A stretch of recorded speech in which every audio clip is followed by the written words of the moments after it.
चुका हो, एनआरसी लागू हुई तो क्या होगा?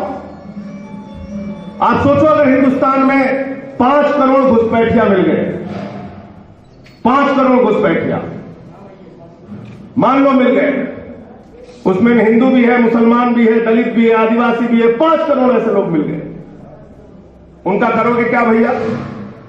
समझाओ हमको, यहां इस कमरे में बैठे हुए लोग, क्या करोगे उनका? उन 5 करोड़ लोगों के लिए आपको जेल बनानी पड़ेगी, डिटेंशन सेंटर बनाना पड़ेगा। पूरे कनाडा की आबादी है 3 करोड़, जो हिंदुस्तान से क्षेत्रफल में कई गुना बड़ा है, और 5 करोड़ घुसपैठिया अगर आपको मिल गए तो आपको हिंदुस्तान के अंदर ही एक नया घुसपैठिया देश बनाना पड़ेगा।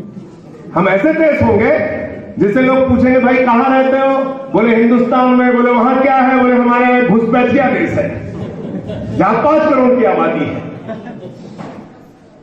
गलत तो नहीं कह रहा हूं?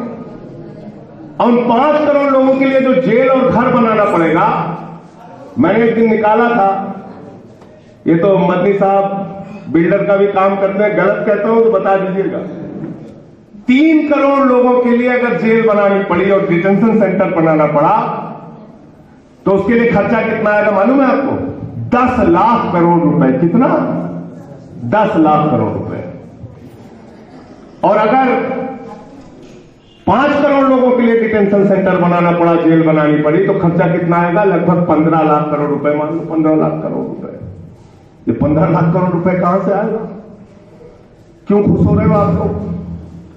ये 15 लाख करोड़ आएगा पेट्रोल का दाम बढ़ा के, डीजल का दाम बढ़ा के, सब्जी का दाम बढ़ा के, प्याज का दाम बढ़ा के, आलू का दाम बढ़ा के, टमाटर का दाम बढ़ा के, महंगाई देश में करके, आपसे टैक्स वसूल के ये 15 लाख करोड़ रुपए आएगा। अब आप खुश हो लो? आप इस पागलपन के लिए 15 लाख करोड़ रुपए खर्चे करने के लिए तैयार है क्या? है तैयार आप लोग? और अगर वो 5 करोड़ लोग घुसपैठिया जेल में रखे गए तो उनको साल भर में खिलाने का, उनको फिर आप बिजली फ्री देंगे, उनको पानी फ्री देंगे। जेल में जो कैदी रखा जाता है उसका इंतजाम सरकार करती है कि वो कैदी अपने आप से करता है? बताइए भाई, सवाल कीजिए। गलत तो नहीं कह रहा हूं? अगर कैदी जेल में रखा जाएगा तो उसका इंतजाम कौन करता है?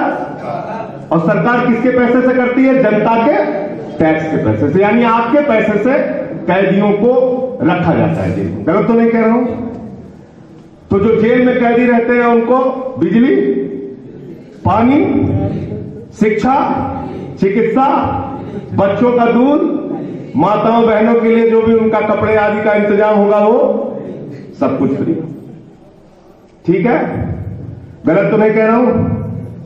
तो 5 करोड़ लोगों को खिलाने में, उनको रखने में, उनका शिक्षा, चिकित्सा, दोनों टाइम का खाना, उनके लिए पुलिस लगानी पड़ेगी, उनके लिए कर्मचारी लगाना पड़ेगा, उनका इंतजाम पूरा करना पड़ेगा। to जानते हो कितना खर्चा है इसका? 4.5 लाख करोड़ रुपए प्रति वर्ष। कहां से लाओगे? कहां से लाओगे? कभी इसके आर्थिक पक्ष के बारे में आप लोगों ने सोचा? देश में चारों तरफ हल्ला मचा हुआ है, आंदोलन हो रहा है, हिंदुओं को खुश किया जा रहा है, शौर्य गाथा गाई जा रही है, हिंदू सम्राट बताया जा रहा है, सरदार वल्लभ भाई पटेल के दूसरे जन्म बताए जा रहे हैं अमित शाह जी। ये है असलियत। ये चाहते हो आप लोग? चाहते हो आप लोग? जोर से बोलिए, चाहते हो क्या ऐसा कानून बर्बादी का आपने?